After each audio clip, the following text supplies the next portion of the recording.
Freaking people.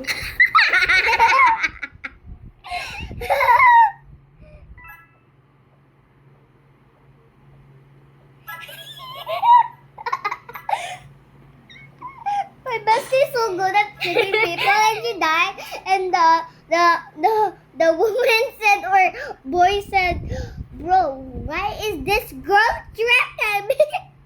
Okay, enough being loud. Yeah. Ow, my hand.